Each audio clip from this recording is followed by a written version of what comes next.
Buenas noches. Hace hoy un año, 28 de enero, los medios de comunicación informaban del virus de Wuhan, que en aquel momento había matado a 81 personas en China, y el objetivo de España era cómo sacar de aquel país a nuestros compatriotas. No nos preocupaba más, estábamos en otras cosas, nada en las portadas de los medios de comunicación.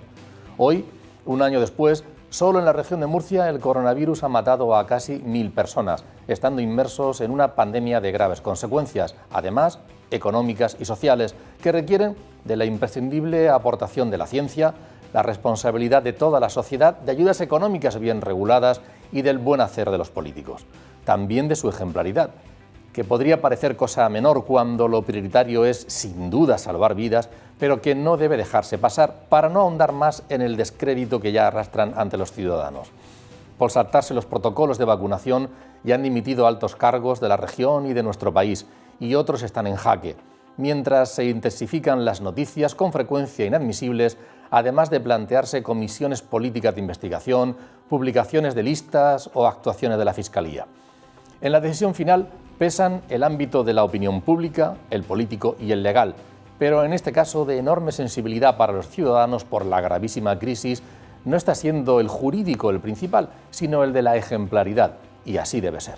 Ningún político, como servidor público, debiera permanecer o dimitir o cambiar de ministros en base a intereses personales ni partidistas, como tampoco sembrar dudas injustificadas, sino solo actuar guiado por el bien público.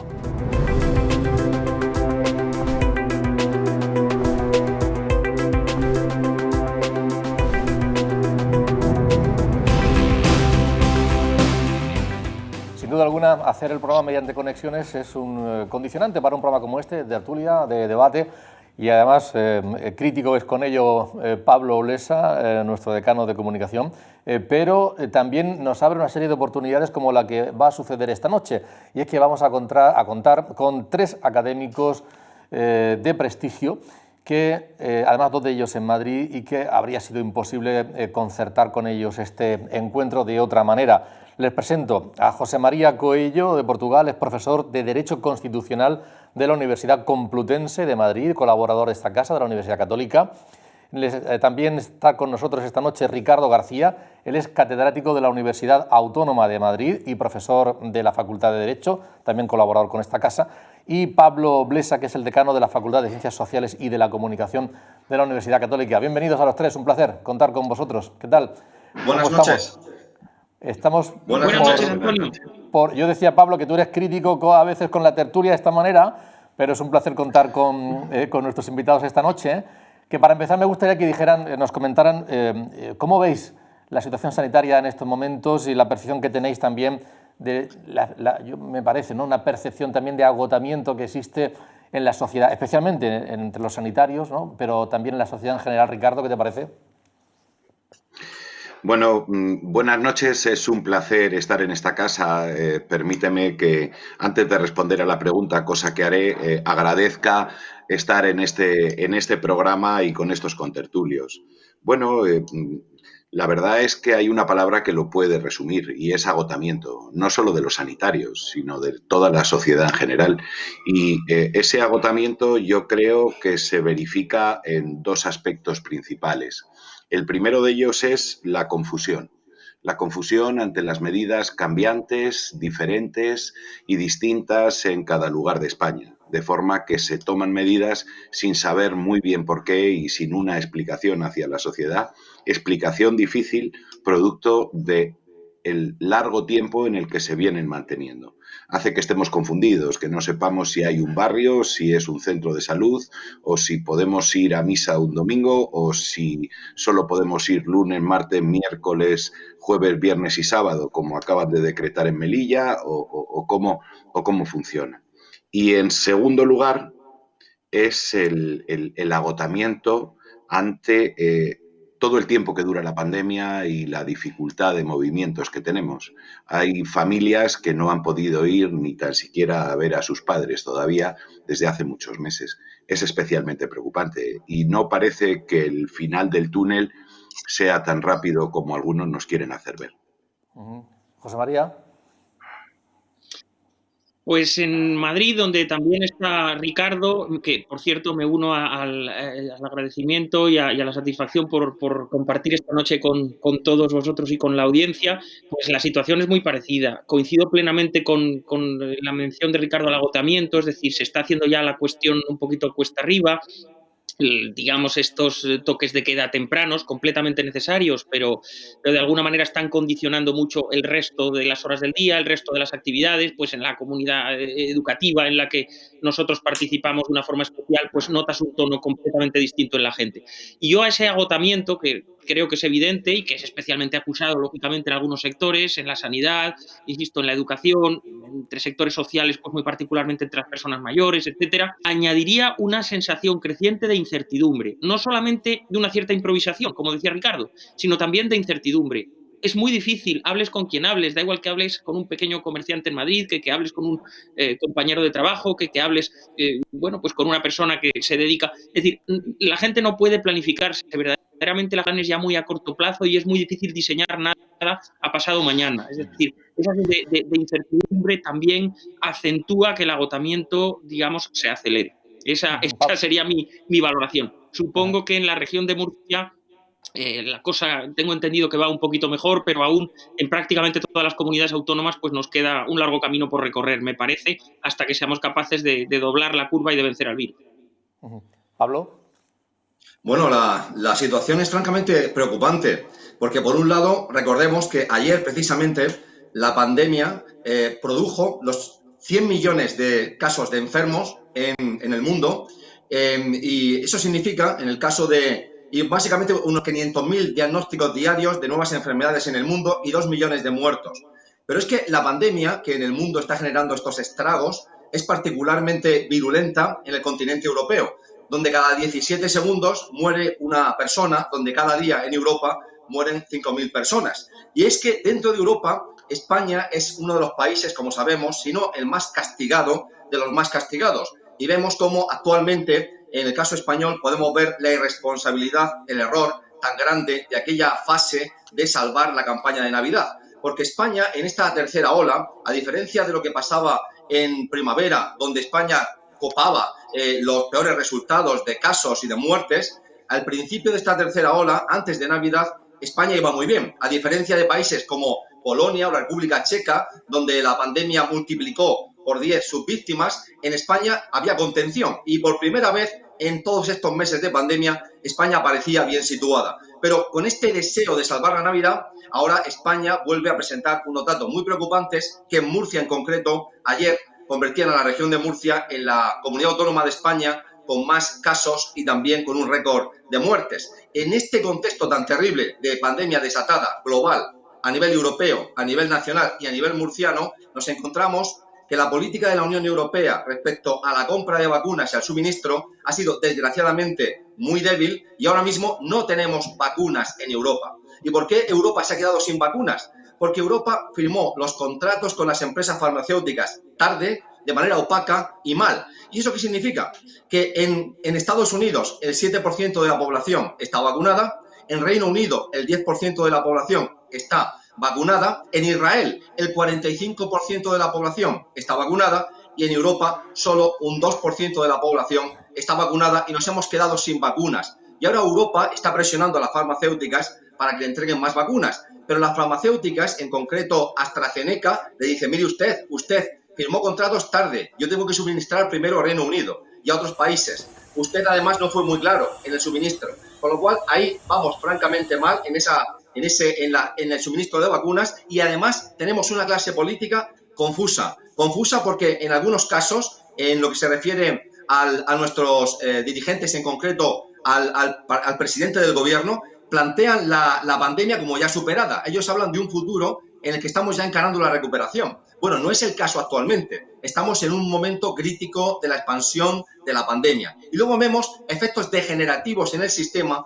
como es ese salto en las colas que ha hecho parte de nuestra élite política, militar y algunos otros estamentos, y se han saltado la cola. Y eso, evidentemente, repercute en la falta de fe de los ciudadanos en nuestra clase dirigente, en el sistema en sí y en el plan de vacunación en concreto. Por eso, en suma, una pandemia desatada a todos los niveles, falta de suministros en Europa que repercuten en España, que no tenemos vacunas, bajísima vacunación y además una clase política confusa y que ha jugado además con trampas en muchos casos a la hora de aplicar el plan de vacunaciones. Muy preocupante en suma.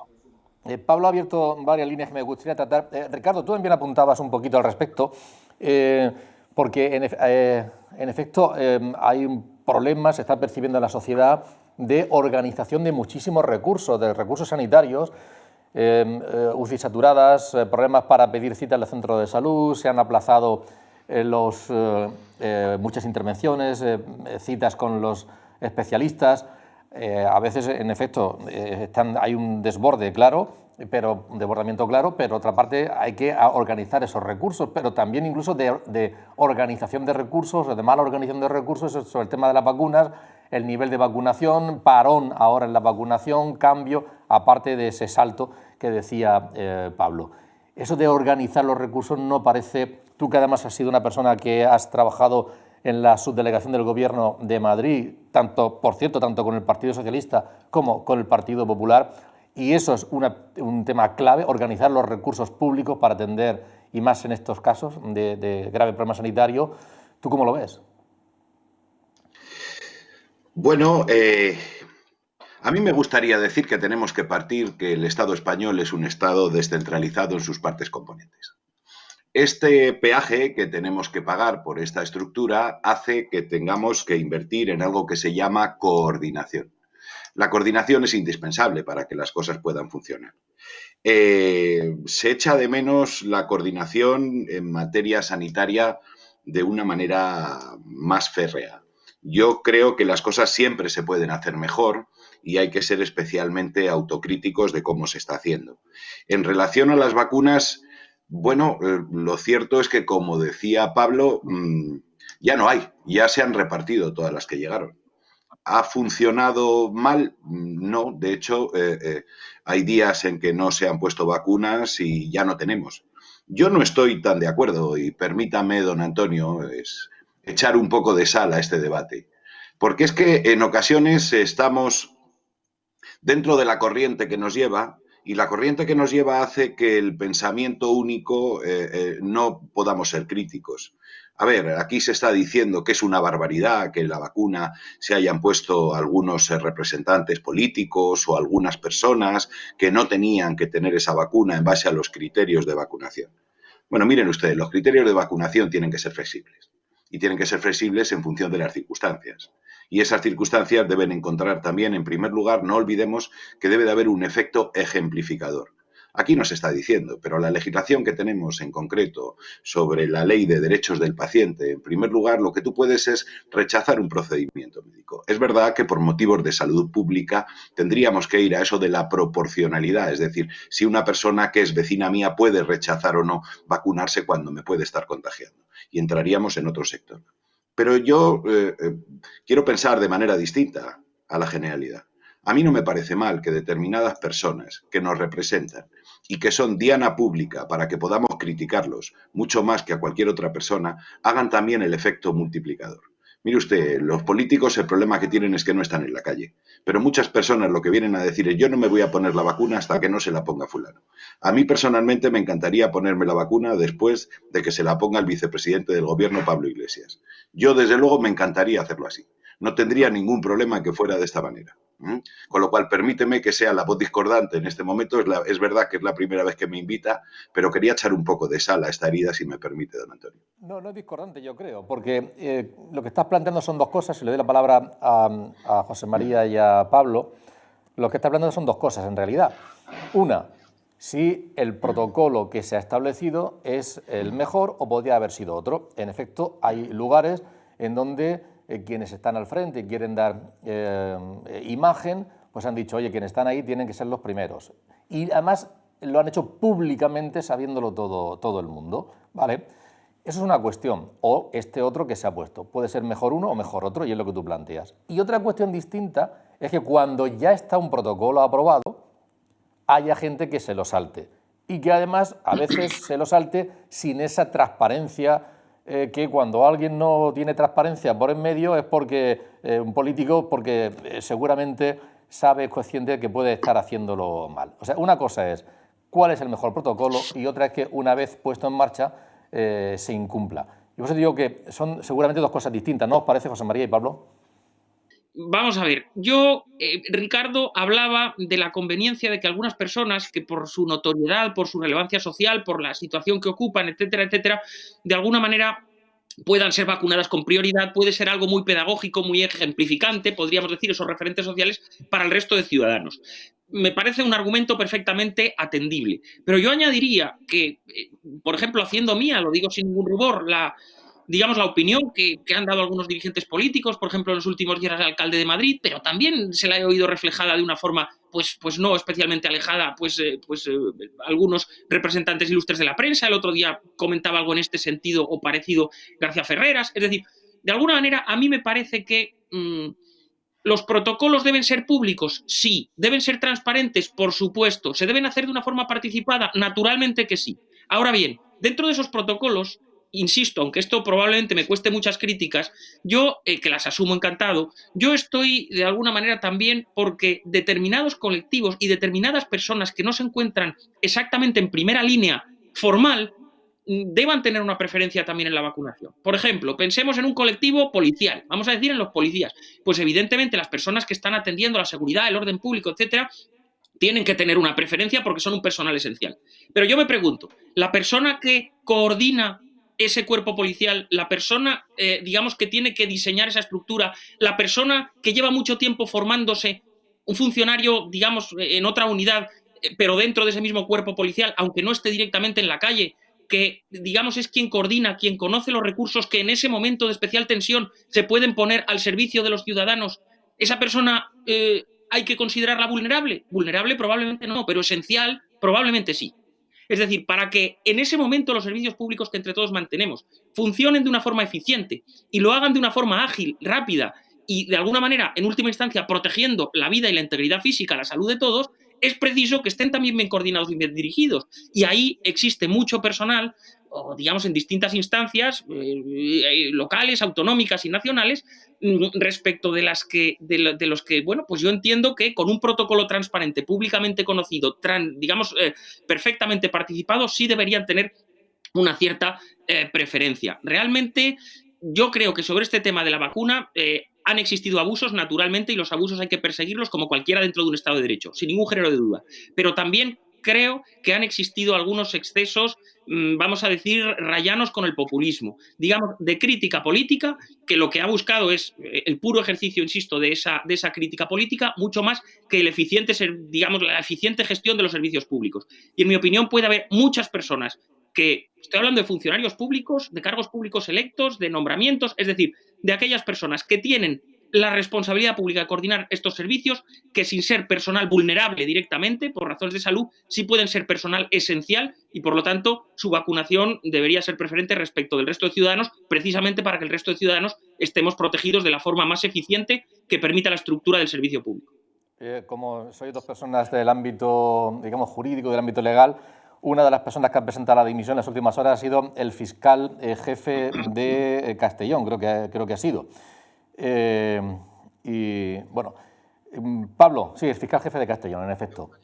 Pablo, díganos, tu punto de vista. Me interesa mucho la opinión, digamos, discordante, llamémosla extravagante, llamémosla provocativa, de Ricardo sobre la vacunación de cierto tipo de personas que no estaban todavía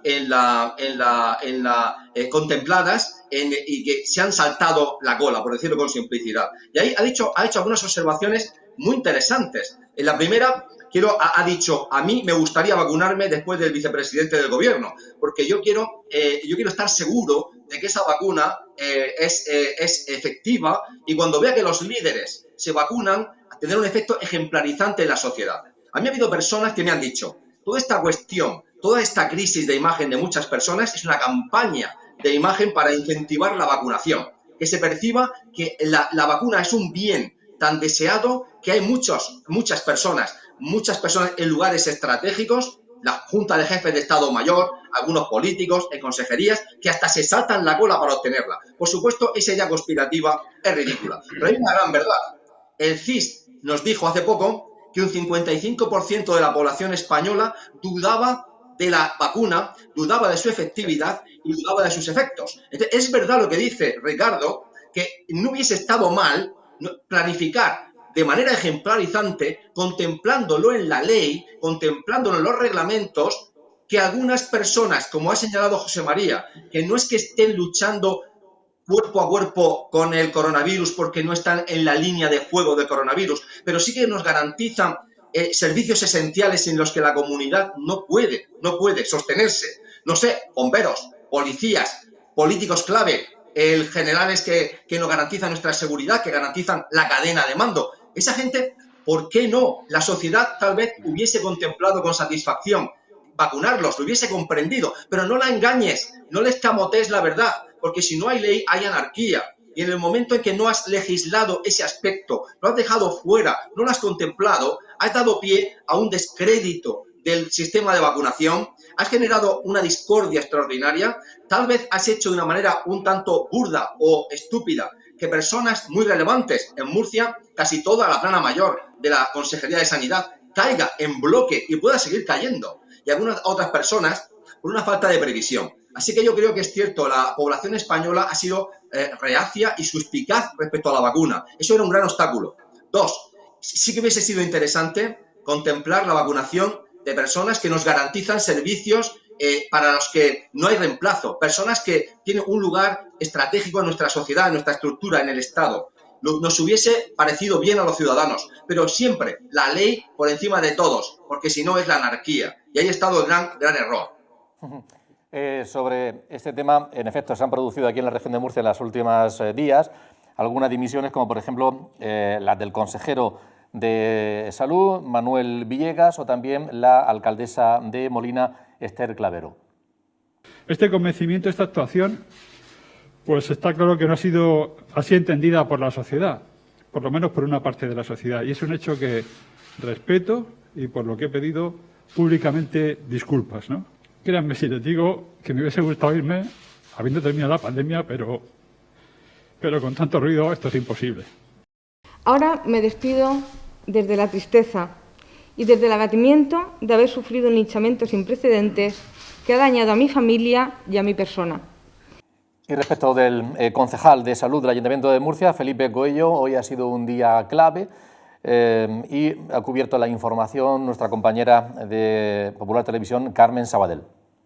Bueno, sí, para empezar, efectivamente la relación es sensible ahora en el Gobierno y hoy, por primera vez, se ha manifestado Mario Gómez, el portavoz de Ciudadanos, quien ha pedido expresamente al alcalde, a José Ballesta, que salga de su burbuja, que tome el mando, que tome decisiones y que cese en el caso en el que Felipe Coello se resista a dimitir al concejal de su puesto. El resto de partidos, todos estaban de acuerdo, todos han pedido la dimisión de Felipe Coello, como decíamos, y en el caso de que no quiera hacerlo, el cese por parte del alcalde. Y la respuesta del alcalde a todos ellos ha sido justificar la responsabilidad que él ha tenido en todo momento con la región y que si esto se trata de un caso personal, y entendemos que si lo ha citado es porque él piensa que es así, contra el concejal de Salud y Deportes, es él quien debe de tomar la decisión y no el propio José Ballesta, porque él tiene el respaldo de todos los suyos dentro del Gobierno.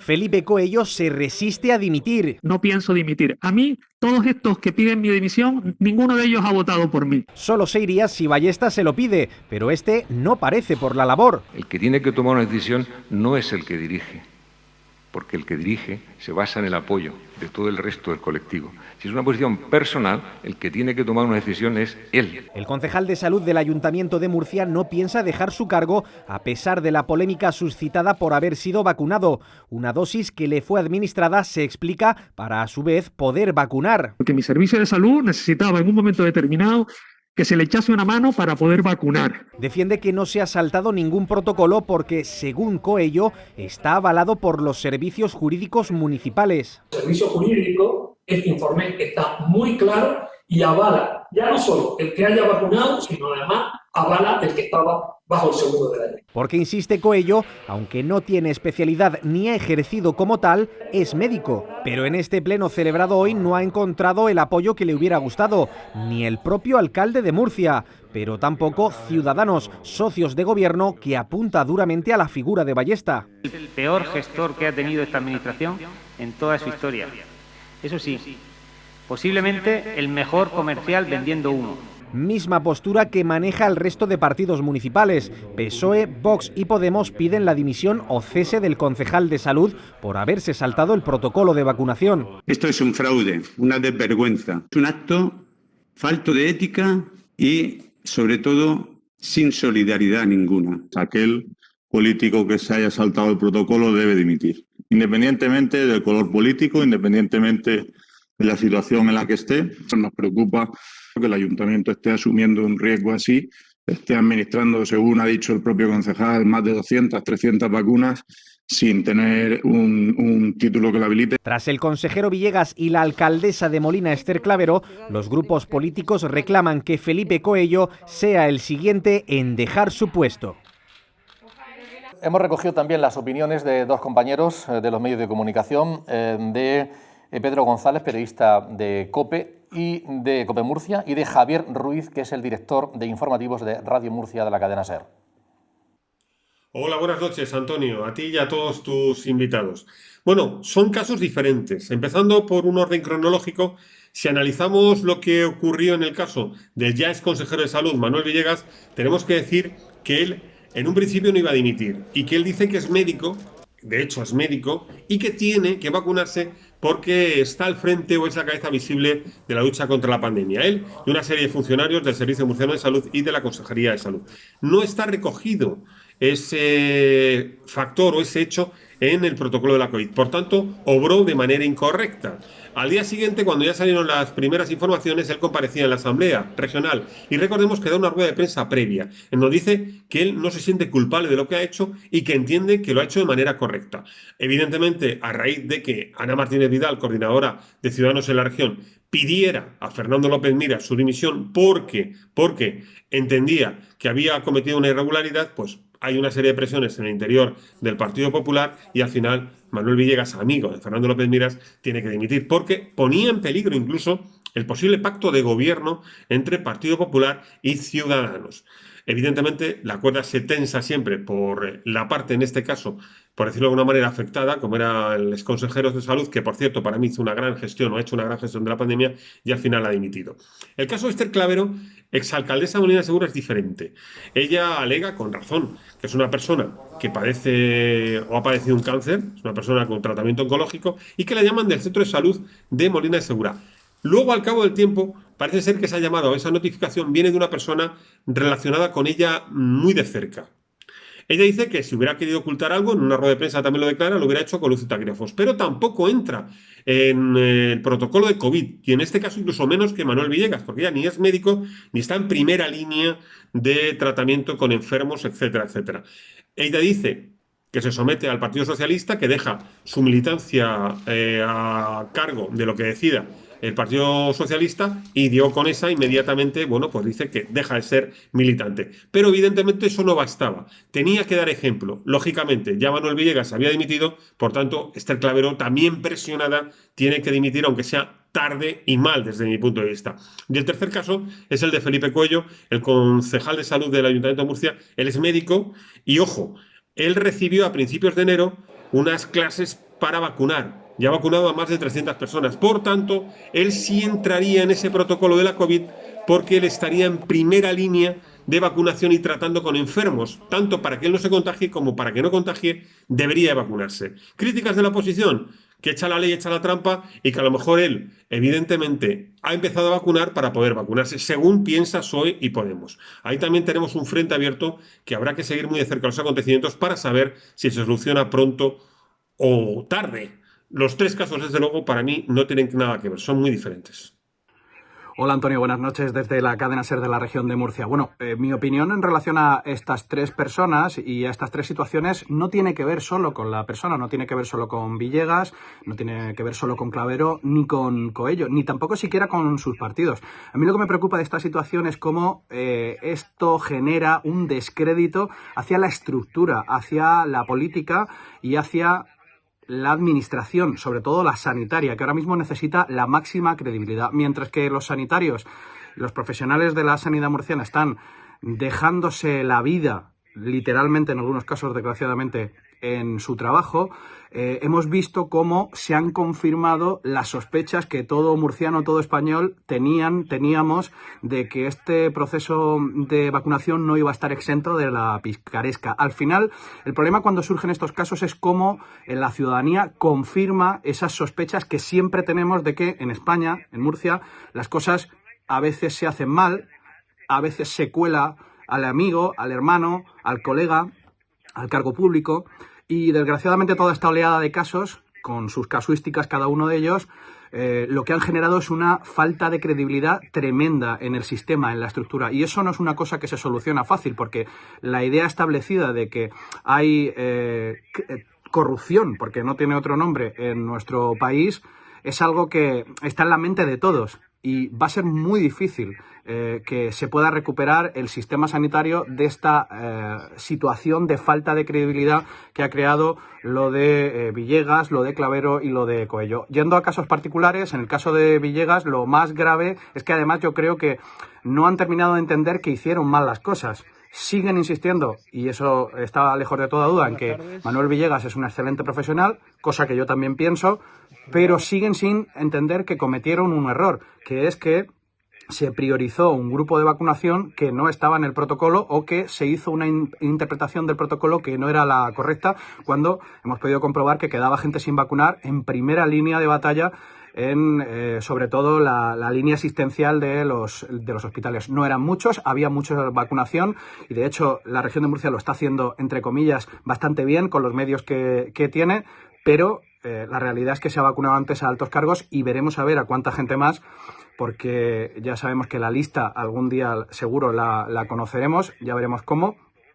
Pero la realidad es que todavía quedaban como mínimo 1.800 profesionales sanitarios sin vacunar, según contamos aquí en la SER, y también muchas personas que ni siquiera, un 20% de la plantilla del Servicio Murciano de Salud, que no habían solicitado esa vacunación. En relación al caso de Clavero, me parece grave todo. La forma en la que ella explica su situación, señalando que no quiere hablar de su vida personal, pero recordando que es paciente oncológica, sirviéndose de un documento que además hace público, que está firmado, después lo hemos sabido, por una persona que parece que es su pareja, que es médico y que valida una vacunación que era irregular y que además el Servicio Murciano de Salud le ha abierto una investigación porque dice que no se le dio permiso en ningún caso.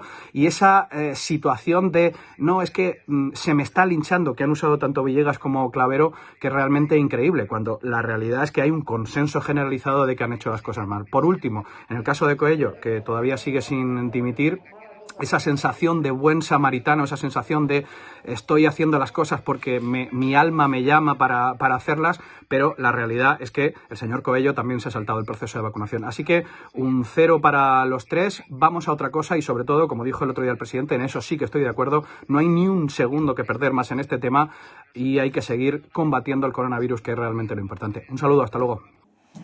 Ricardo, hacía un apunte Pablo sobre los fondos europeos, hablaba de ese maná de dinero, pero también es verdad que puede pensar alguien, oye, pues van a venir los fondos europeos, muchísimo dinero, a costa, no sé si de subvenciones a fondo perdido, algún interés otros, no solo aspectos económicos, también aspectos fundamentales para la estrategia de cohesión de la Unión Europea. Estoy hablando, por ejemplo, cuando se pone el foco, digo, ¿ustedes qué están haciendo con la separación de poderes? Nos preocupa la renovación de los cargos, Consejo de Poder Judicial, el plan B que se ha puesto encima de la mesa, algunas otras cuestiones. Es decir, que hay temas claves que la Unión Europea pone como diques de contención a determinadas políticas, ¿no, Ricardo? Sí, sin duda. Yo creo que soy el único contertulio que hasta ahora no me he declarado abiertamente europeísta, con lo cual voy a aprovechar para hacerlo directamente en este minuto. Claro que sí. La Unión Europea, en el caso de España, nos ha aportado muchas cosas. Pero con independencia de los diques que puede suponer el ordenamiento jurídico comunitario para algunas políticas, no solo de España, quiero recordar de todos los países miembros, a mí me gustaría detenerme en un aspecto que yo creo que es crucial. Se está hablando de una lluvia de millones para la reconstrucción europea. Pero yo creo que en este momento la Unión Europea y especialmente sus dirigentes y la Comisión, en tanto y cuanto que representa a los gobiernos de los distintos países, debería girar un poco el foco para pensar más en algo tan importante como es la dignidad de la persona humana y de que no todo se debe enjuiciar con elementos económicos. Voy a poner un ejemplo. Mi querido Pablo argumentaba y se felicitaba de que la investigación de las vacunas tenía un sello que podemos denominar europeo, y es verdad. Pero yo me quiero lamentar de que por criterios económicos, al principio de la pandemia, los respiradores no se fabricaban en Europa. Las mascarillas no se fabricaban en Europa, se fabricaban en China, simplemente por el criterio económico, porque el criterio de mercado hacía que eran mucho más baratas de producir allí y esto hizo que no tuviéramos en un primer momento de la pandemia medios al alcance. Debemos pensar dentro de la Unión Europea que no todo debe de hacerse desde el punto de vista economicista, que la economía es importante, pero que hay determinados sectores estratégicos que deben ser incentivados en la Unión Europea. Efectivamente, la competencia es uno de los principios básicos de la Unión. Pero esa competencia debe de tener en cuenta, insisto, la dignidad de la persona humana y hay determinados sectores estratégicos que no se pueden abandonar porque sean caros. También en Madrid acabamos de salir de un temporal que se ha llamado Filomena, donde ha hecho que todas las calefacciones y todas las calderas haya que haberlas encendido del frío que hacía. Y efectivamente la luz y el gas era el momento más caro, pero por eso no dejaban de encenderse las calderas.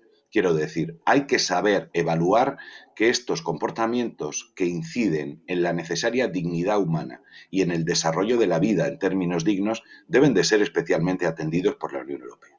Y entro a la pregunta que me hacía don Antonio en relación a los diques. Claro que asistimos con perplejidad cuando desde los medios de comunicación llegan a nuestros oídos noticias que hacen referencia a que si España u otro país de la Unión Europea quiere una determinada ayuda de la Unión, tiene que acomodar determinados comportamientos a principios democráticos. Bueno, creo que eso es una garantía que nos une y hace que, pues, tres contertulios, como estamos con usted y otros muchos más, nos declaremos europeístas en este sentido. Me parece que es una garantía de derecho porque al final lo que tenemos es que el gobierno de la Unión Europea o esa gobernanza de la Unión Europea está caracterizada por muchos partidos con distintas sensibilidades, con distintas ideas en cada territorio en un momento dado.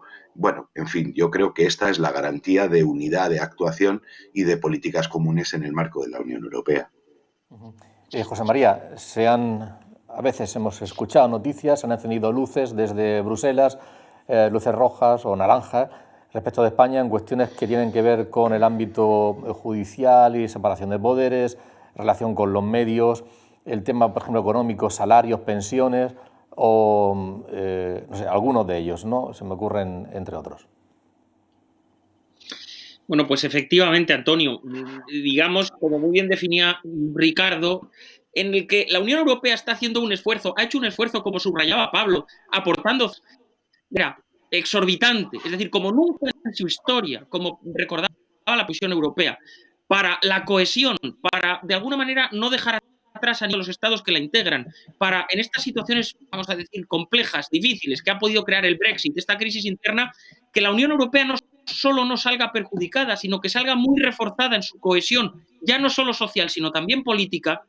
Resulta perfectamente razonable que la Unión tenga una atención especial en la forma en que se distribuyen esos fondos, esos recursos comunitarios, que no han llovido como el maná, ni han nacido de los árboles, sino que han nacido del bolsillo del contribuyente y del presupuesto público que pagamos entre todos.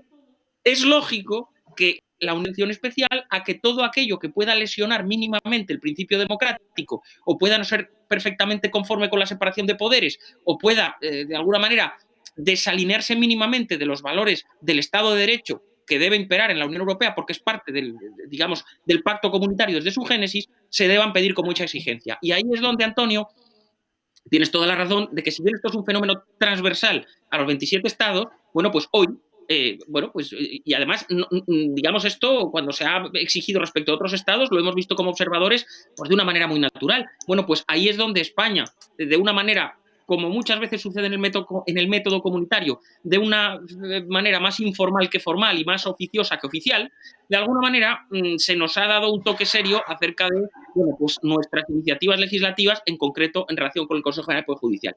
Yo, sinceramente, ¿qué quiere la Unión Europea? Bueno, pues la Unión Europea quiere que exista una garantía de respeto al principio de separación de poderes y del Estado de Derecho. Con carácter general. ¿A ti eso, José María, te parece una amenaza? A mí eso me parece una garantía. A mí que 27 estados democráticos, desde una perspectiva de una comunidad internacional camino a su integración y con el modelo comunitario, se nos, iba a decir, observe, incluso se nos ayude a que, de alguna manera, nuestro ordenamiento jurídico interno no se desalinee de ese modelo comunitario de integración social, como subrayaba Ricardo, de dignidad de la persona, de situación en el centro de los ciudadanos, de moderación, de integración, etcétera, etcétera. A mí me parece, insisto, lejos de ser ninguna amenaza ni ninguna injerencia, primero, lo más natural en una comunidad política en tránsito hacia su integración, y segundo, una verdadera garantía del Estado de Derecho y de la democracia. Pablo, ¿te parecen esas toques de atención, amenazas o garantías? Como a José María. Una vez que España consiguió moldear el debate, consiguió que se crease ese fondo llamado Next Generation y que vamos a recibir a partir de ahora un cheque monstruosamente grande que equivale al 10% del PIB español. La pregunta es, ¿vamos a saber gastarnos el dinero? ¿Vamos a saber gastarnos el dinero bien? Y entonces, en ese contexto, para la sociedad española y para las administraciones españolas, las administraciones del Estado español, las regionales, las autonómicas, municipales, la nacional, es un reto fantástico gastarse el dinero bien. Y en ese contexto de gastarse el dinero, Europa ha creado dos condicionalidades que derivan de dos instituciones distintas. La Comisión Europea, que es la que nos da el dinero, la que nos va a filtrar el dinero, nos ha obligado a plantear cómo se va a gastar ese dinero. Y ha creado como 2-3 líneas que marcan el gasto donde debe ir. Y el gasto debe ir a digitalizar la economía, el gasto debe ir a descarbonizar la economía y hacer la economía más verde, y obviamente debe ir a modernizar la economía. Para España es una oportunidad extraordinaria de poder modernizar su modelo económico a todos los niveles. Entonces, esa es la condicionalidad de carácter económico, que ahora cómo se deriva y cómo se ejecuta. Pues antes del mes de abril, el Estado español va a presentarle a la Unión Europea, a la Comisión Europea en concreto, al Ejecutivo Europeo, al Gobierno Europeo, al equivalente a Sánchez y a sus ministros, eso es la Comisión, a la señora von der Leyen, le va a presentar el plan de gasto del primer tramo del préstamo. ¿Y qué es lo que le han dicho a España que haga? ¿Qué es lo que le han dicho a España que España inexcusablemente debe hacer? Las pensiones, garantizar la sostenibilidad de las pensiones.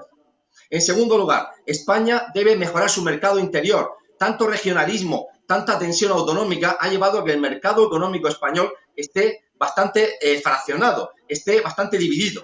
Y luego todos sabemos que tenemos un mercado laboral tremendamente ineficiente que genera un tremendo paro y que además ese paro es escandaloso entre los más jóvenes. Esas son tres de las grandes cosas que nos ha condicionado Europa para gastar el dinero. ¿Dónde se gasta y cómo se gasta? Y luego está el Parlamento Europeo. El Parlamento lo que nos ha dicho a todos los países de la Unión es: hay también una condicionalidad de calidad democrática. Con lo cual, para recibir los fondos, no solo queremos que usted los gaste en economía verde y los gaste también en digitalización. Queremos que los países que reciben el dinero estén comprometidos con nuestro sistema político liberal. Obviamente, el Parlamento Europeo estaba preocupado fundamentalmente por la política polaca, fundamentalmente, y también en Hungría. Pero en España tenemos una serie de rémoras que el informe del Parlamento Europeo, que condicionaría que nos entregasen los fondos, señaló. Por ejemplo, la situación del Consejo General del Poder Judicial. Por ejemplo, la persecución de periodistas. Por ejemplo, la lentitud de la justicia. Entonces, nos han pedido, junto a las reformas económicas, reformas de fortalecimiento del Estado de Derecho. Y en eso consiste. Eso es lo que tenemos que hacer. En abril presentar un plan que justifique que nos den el primer tramo, que son 30.000 millones, que ya están contemplados en los presupuestos generales del Estado, y también hacer los cambios para estabilizar el Consejo General, para mejorar el trato a los medios de comunicación, la libertad de prensa, y también, obviamente, para acelerar y que la justicia sea más ágil. Y esos son las condicionantes democráticos y económicos. Y España tiene una oportunidad histórica, que como la pierda, no levantaremos cabeza. Esta es una oportunidad única. Que te den el 10% de tu PIB para mejorar tu economía casi gratis, no podemos perder esta ocasión. Es una enorme responsabilidad para todos, también para las universidades.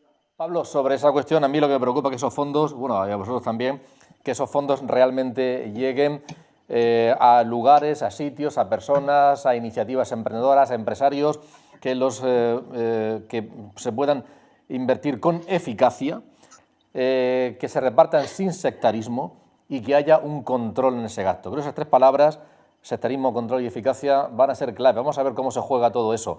Por cierto, hablabais antes de controles, ¿no?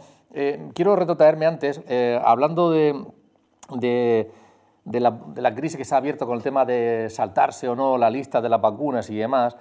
Se ha llegado a decir incluso, y esto ya no solo hablo sobre eso, sino en general lo abro, sobre la posibilidad de hacer públicas listas completas de personas que se han vacunado.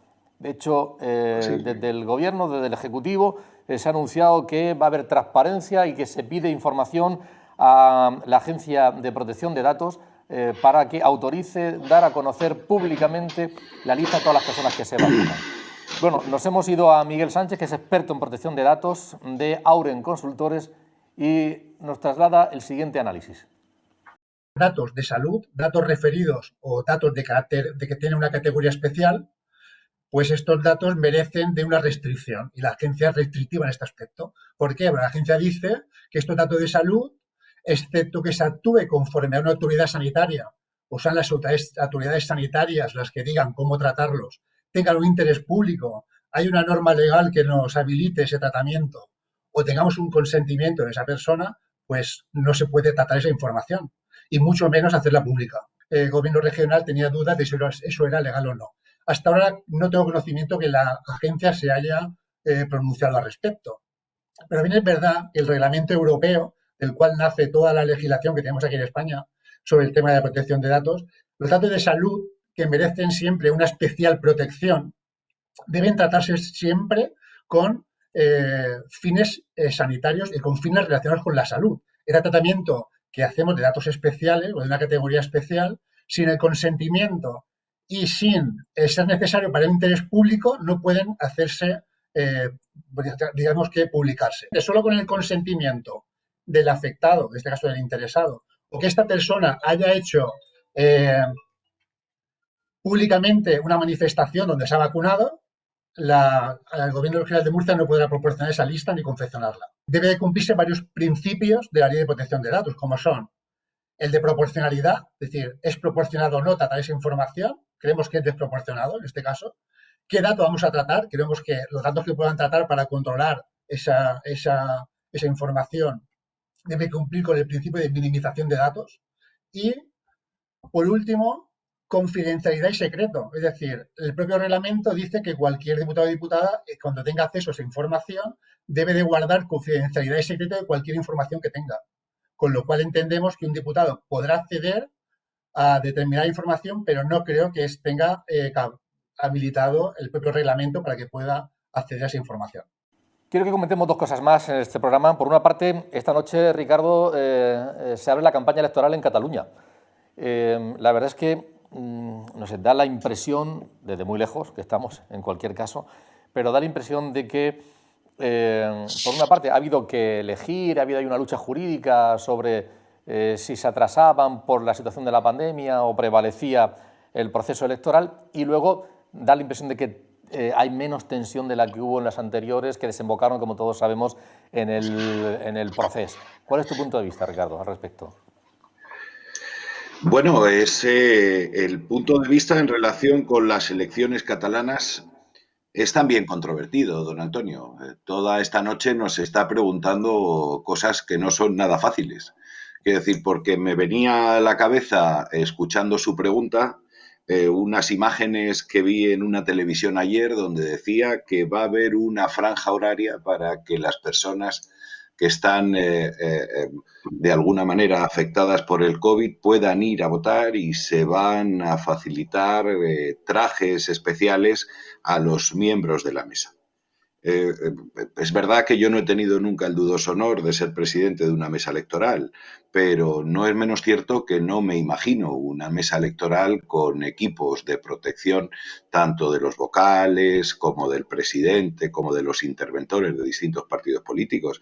El escenario es muy complicado. Volvemos a someter otra vez al ordenamiento jurídico a ese famoso test de estrés, haciendo referencia a mi amigo Pablo en temas de Unión Europea, porque es verdad que el derecho al voto es muy importante y es verdad que el derecho a ser elegido y a elegir forma parte del proceso democrático y es irrenunciable.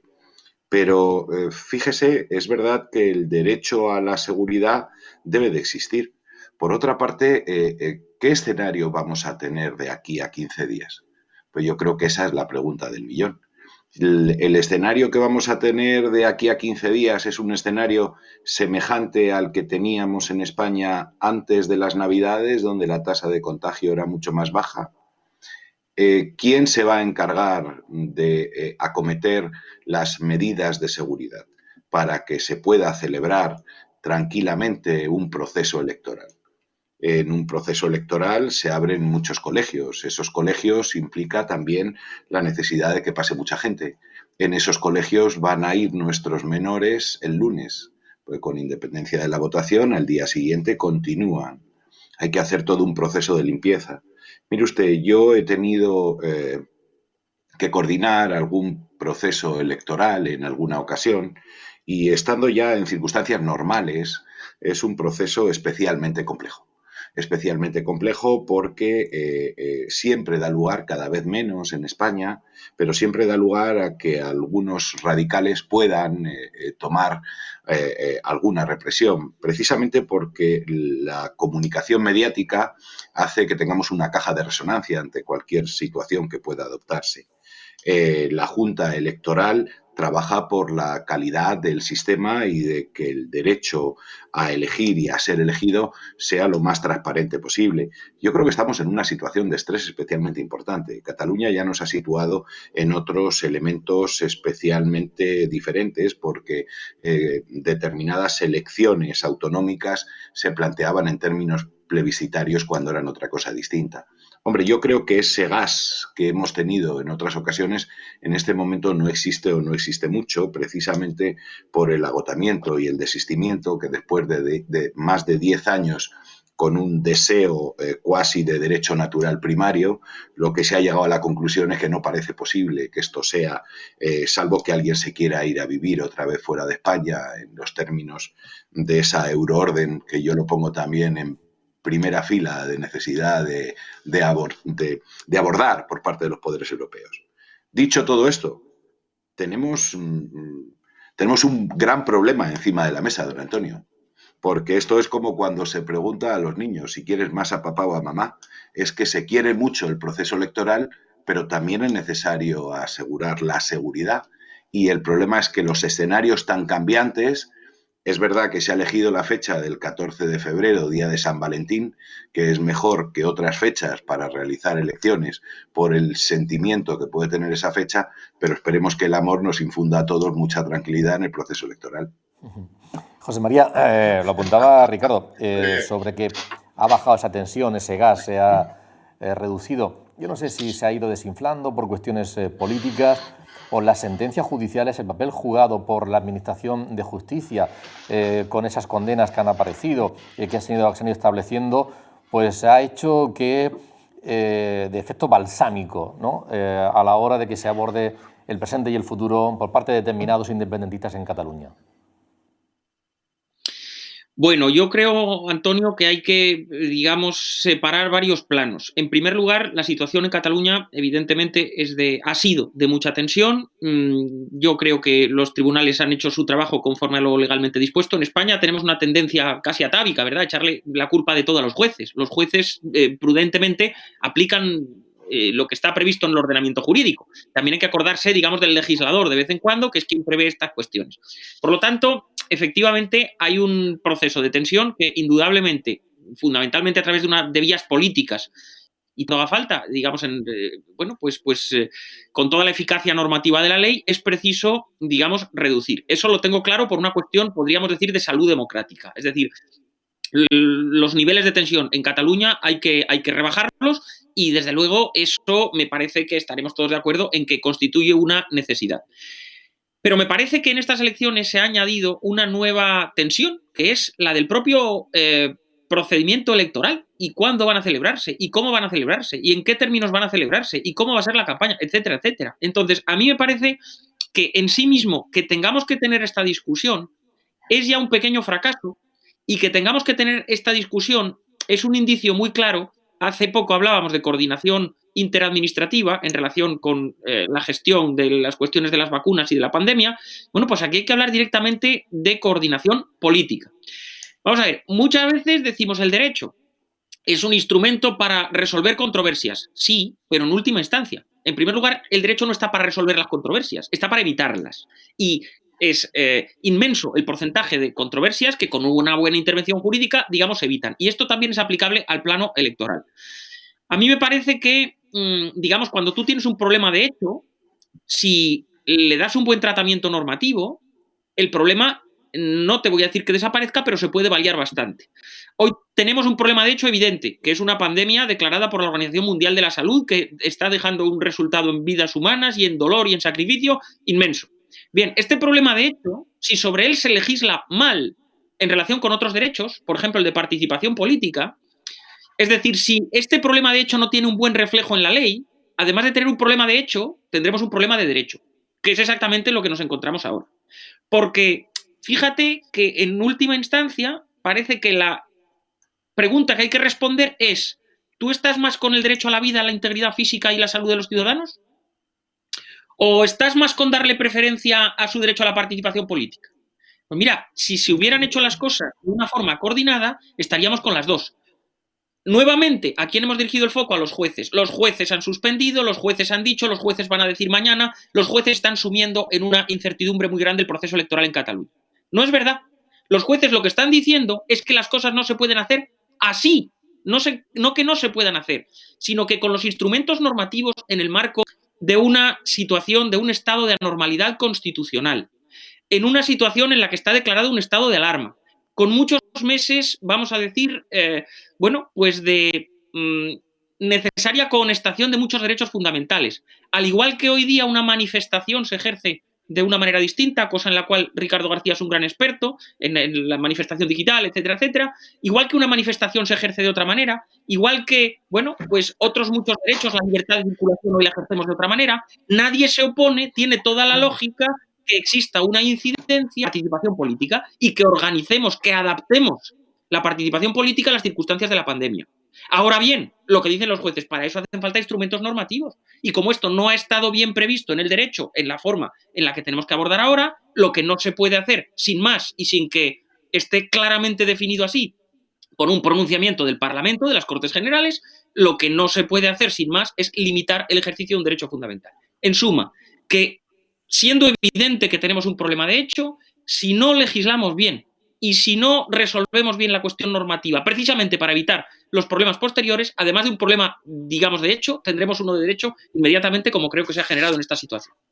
Pablo, en el ámbito político más estrictamente, no en el jurídico, ¿qué te parece cómo se enmarcan las elecciones en Cataluña?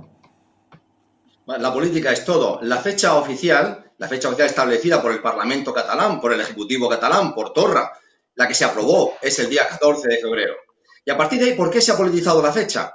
Pues porque los partidos que se ven perjudicados en las encuestas, básicamente el secesionismo, Esquerra Republicana, Junts per Catalunya, Ciudadanos y algunos otros, dijeron: vamos a aducir que la pandemia pone en riesgo la salud de los ciudadanos para modificar la fecha. En realidad, lo que está debajo de esa decisión del Parlamento catalán, de muchas fuerzas y de las fuerzas hoy mayoritarias en ese Parlamento, las fuerzas secesionistas, es que van a la baja en las encuestas. Y han aducido en la cuestión sanitaria para paralizar la fecha ya oficial, 14 de febrero. ¿Qué ocurre? Que el Partido Socialista, el PSC, que va al alza, presentó un contencioso porque dijo, si la fecha oficial es el 14 de febrero, no puede ser que el Parlamento catalán, básicamente las fuerzas secesionistas en el Parlamento catalán, por su conveniencia, paralicen este derecho de la gente a votar. Entonces, el Partido Socialista de IZ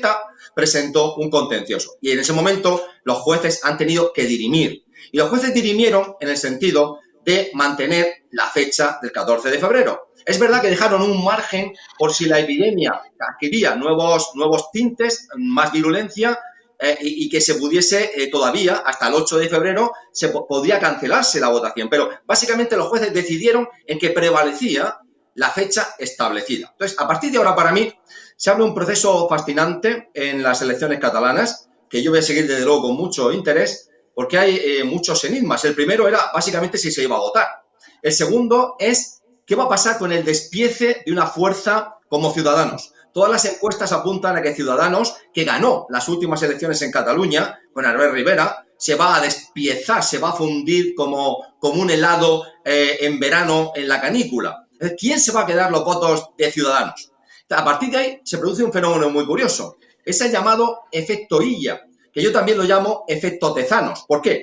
Porque el CIS de Tezanos, todos sabemos que el CIS es el Centro de Investigaciones Sociológicas, y que lo dirige un señor que forma parte de aunque es un organismo independiente, formó parte de la directiva del PSOE.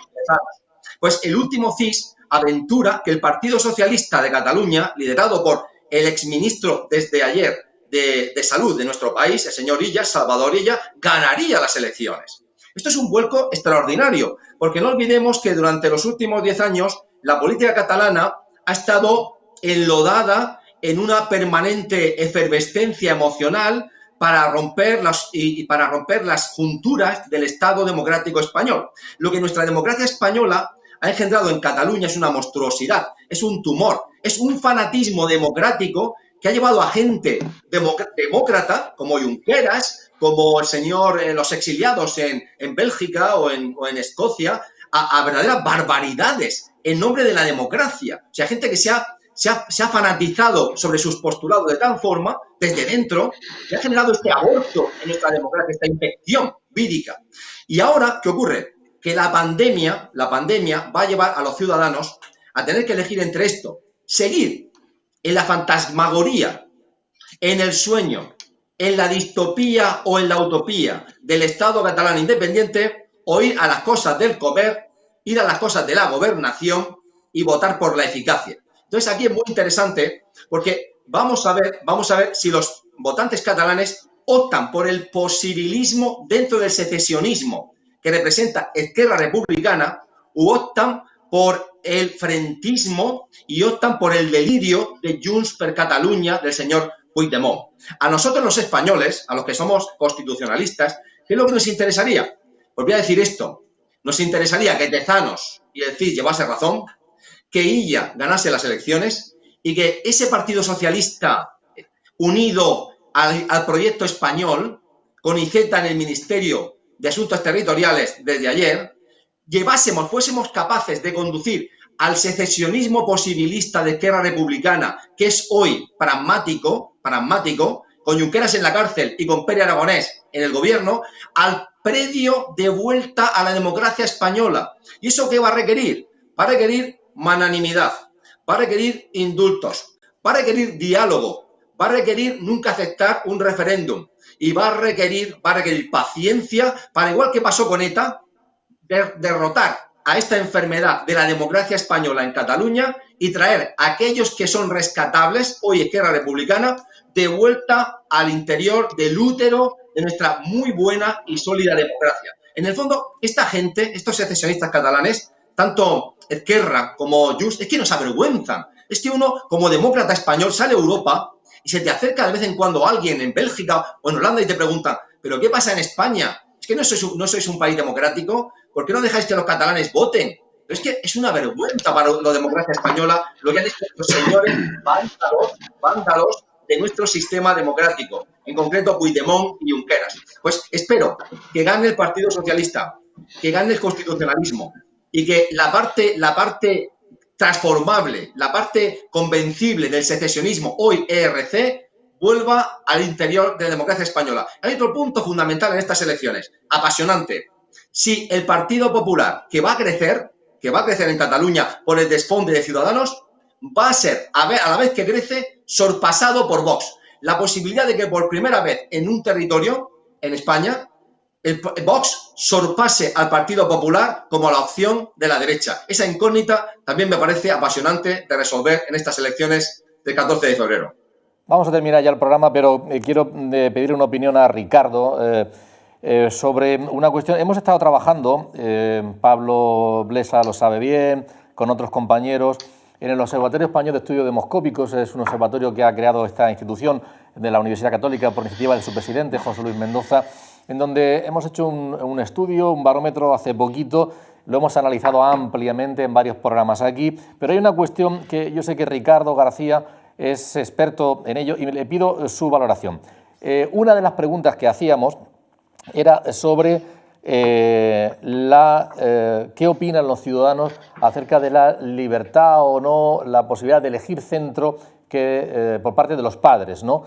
Elegir centro, tanto un público como un concertado, que convivan también con la educación privada.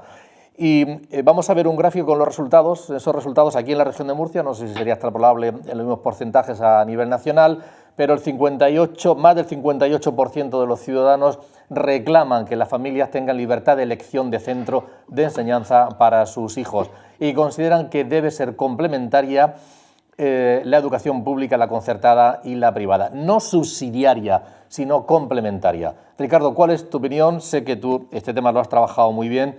¿Cuál es tu opinión al respecto?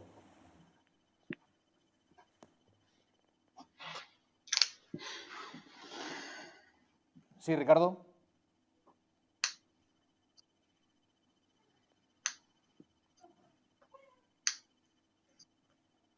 Ricardo, ¿cuál es tu opinión al respecto?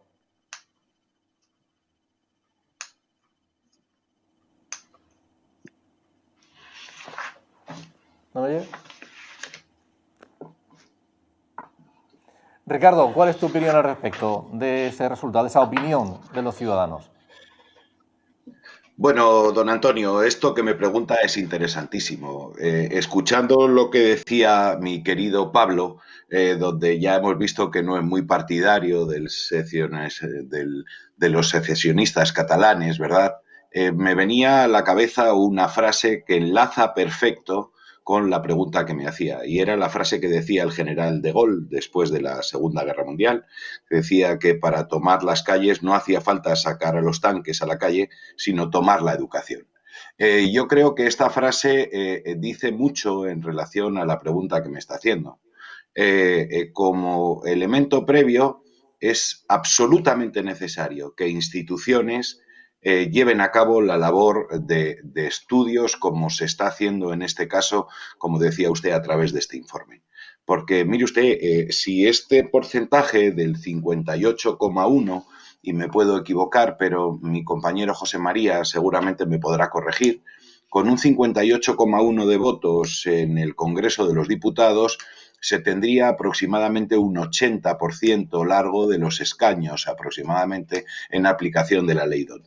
¿Qué quiero decir con esto? Que si estos votos a favor de la libertad en materia educativa de las familias y de los propios alumnos la lleváramos al Congreso de los Diputados, tendríamos mayoría absoluta como para modificar la Constitución. Más o menos en estos términos. Creo que no me equivoco cuando digo esto. Si es así, por favor, José María, que me corrija, o Pablo. Pero aquí nos jugamos algo muy importante. Mire usted, cuando hablamos del principio de subsidiariedad, lo que estamos diciendo es que lo importante es lo público y que lo privado queda en un segundo plano.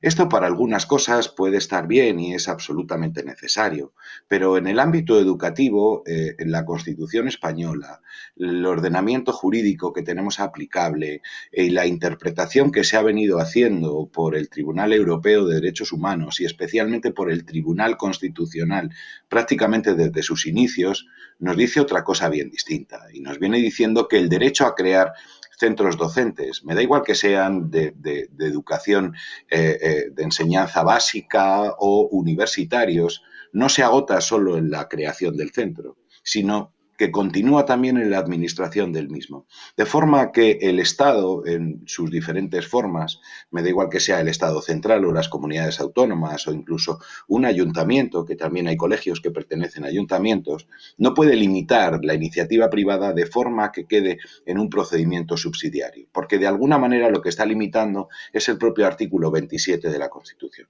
Con lo cual, ¿esto qué me viene a decir? Bueno, pues porque tenemos más guerras a la vista. El único problema es que cuando se aprueba una legislación, el asunto llegará al Tribunal Constitucional en 5 o 6 años. Y en 5 o 6 años tendremos otra generación de estudiantes, no voy a decir mal formada, pero formada de una manera irregular, que llegará a la universidad para que la universidad vaya a hacer lo que no se hizo en la formación en su momento. Y lo que generamos con esta situación es mayor separación, mayor conflictividad. Mire usted, esto es muy sencillo. La educación privada tiene que convivir con la educación pública y la pública con la privada, porque entre ellas se retroalimentan de forma que la competencia hace que seamos mejores y que podemos ofertar una mejor educación para la sociedad. El principio de subsidiariedad lo que niega y lo que de alguna manera tacha es la capacidad de la formación privada de estar a la altura de la pública. Mire usted, estará a la altura la que elijan las familias y así debe de ser. Yo creo que esto tendrá un recorrido en los tribunales, pero que bueno, ya hemos tenido un montón de pronunciamientos. El problema es que volvemos a lo que muy bien decía José María. Situamos a los tribunales como último árbitro cuando el ordenamiento jurídico debería de permitir pues una convivencia más pacífica en este sentido. Pero vamos, las encuestas y las estadísticas que usted ponía encima de la mesa, don Antonio, así lo dicen. Casi un 60% de la población opina que no debería de ser así. Yo estaría dentro de ese 58%. Es una pregunta que hacíamos con motivo de la aprobación de la ley de la LOMLOE, de la ley CELA que también se ha denominado. Ricardo García, catedrático de la Universidad Autónoma de Madrid, profesor de la Facultad de Derecho, colaborador de esta casa. Muchísimas gracias por haber estado en el programa. José María Coello de Portugal, que es profesor de Derecho Constitucional en la Complutense, Universidad Complutense, y colaborador también de esta casa. Muchísimas gracias. Y Pablo Esa, decano de la Facultad de Ciencias Sociales y de la Comunicación de la Universidad Católica. Ha sido un placer hablar con vosotros tres y a cuidarse, que es lo que toca. Un abrazo muy fuerte a los tres. Un abrazo. Muchas gracias, don Antonio. Saludos y buenas noches a nuestros. Y a todos ustedes, gracias por habernos seguido. Volveremos mediante el próximo jueves. Buenas noches.